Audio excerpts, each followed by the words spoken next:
Une ZAC est une zone d'aménagement concerté. Son objectif est de planifier et de coordonner le cadre du projet envisagé afin de répondre aux besoins et aux attentes de tous les acteurs concernés, comme les riverains, les entreprises et les collectivités locales.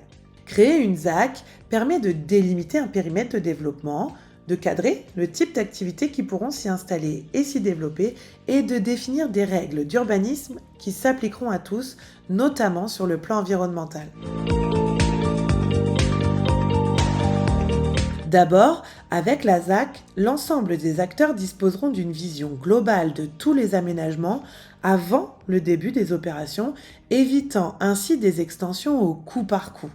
Ensuite, la création de la ZAC va permettre d'informer et d'adapter le projet d'aménagement en tenant compte des observations des communes, des entreprises, de l'État, des riverains, des agriculteurs, bref, de tous les acteurs locaux. Autre raison, et pas des moindres, la création de la ZAC de Bazancourt-Paumacle favorisera la maîtrise des nuisances grâce à un cahier des charges précis permettant d'exclure certaines activités, de les contraindre et de les limiter. Il sera aussi possible de contrôler les projets de construction selon les règles définies grâce à la procédure de ZAC et ainsi d'optimiser les espaces. La ZAC permettra de mieux envisager les infrastructures nécessaires telles que la voirie, les réseaux comme l'eau et l'électricité ou encore les transports en commun. Enfin, avec la création de la ZAC et afin de maîtriser son développement, les entreprises seront sélectionnées avec soin. Sur la zone de Bazancourt-Paumacle, les sociétés devront avoir un lien avec la bioéconomie. La ZAC de Bazancourt-Paumacle, dédiée à la transformation de bioressources à haute valeur ajoutée, offre plusieurs avantages aux entreprises. Une proximité des ressources agricoles et naturelles locales, la région est riche en betteraves et en céréales.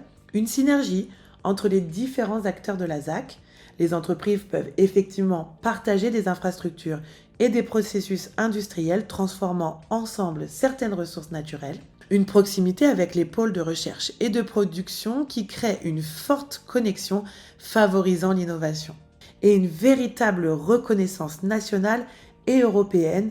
La région est effectivement reconnue pour son savoir-faire en matière de bio-industrie. Cette spécialisation attire les entreprises, facilitant leur installation et leur développement.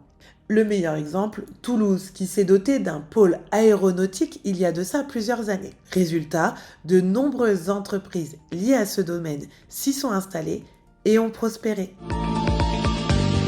Retenons que la création d'une ZAC offre des garanties pour les riverains et les entreprises.